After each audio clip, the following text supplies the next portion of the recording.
Hi, hier ist euer Lieblingsaffe zu einer kurzen Runde über die Reservoir Raid Talente. Zuallererst, wo findet ihr die Talente? Das ist unten rechts. Sobald ihr dem Reservoir Raid beitretet, dann wählt ihr dort die Talente aus. Dazu kommt, dass jeder 16 Stück hat. Es steigert sich nicht. Es haben alle 16 Stück zur Verfügung. Kommen wir jetzt zu den drei Arten. Es gibt Gelb, Rot und Blau. Die sind für unterschiedliche Arten von Spielern geeignet und darauf gehe ich jetzt genau ein. Fangen wir mit Gelb an. Gelb ist definitiv das, was die Spieler nutzen sollten, die bei euch für die Tanks zuständig sind, als auch für das Pfützensammeln. Denn dort gibt es Fähigkeiten, dass eben die Marschgeschwindigkeit um 100% erhöht werden, dass die Cooldowns für die Versetzung reduziert werden um 20%, dass die Wassertanks, was du sammeln kannst, eben um 20% erhöht wird in den Tanks und dass das verstreute gereinigte Wasser um 20% erhöht wird. Das ist der Gelbe, deshalb ganz klar für die Spieler, die eben für die Wassertanks und die Pfützen zuständig sind. Kommen wir nun zu Rot.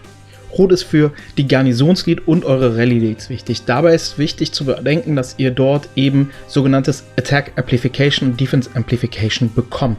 Und das ist eben wichtig, damit eure Rallyes super stark sind, beziehungsweise eure Garnison in der Verteidigung auch. Das sind die wichtigen Sachen. Dazu gibt es dann nochmal auf Gebäude fokussierte, zusätzliche verstärkende Attack Amplification und Defense Amplification. Allerdings, da müsst ihr genauer achten, ist das wirklich sinnvoll? Ist der Spieler überhaupt dafür eingeteilt? Ansonsten sollte er sich die Punkte dort sparen. Auch wichtig ist, es gibt nochmal eine Rallye-Welle, nennt sich der Skill. Das ist aber im Endeffekt nur etwas, wenn ihr eine Rallye-Kapazität von unter 1,2 Millionen hat, denn ansonsten hat das Ganze keine Auswirkung, da das eine Obergrenze von 1,2 Millionen hat, was viel zu niedrig für die heutige Zeit an Rallye-Leads ist.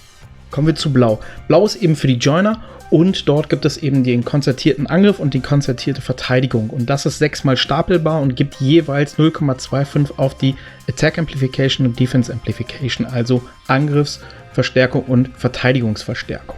Dazu soll sich das Blaue in der Theorie bei Reservoir Raid vor dem Abfackeln eurer Basis besser beschützen, aber ganz ehrlich, das habe ich in Reservoir Raid gerade nicht gesehen.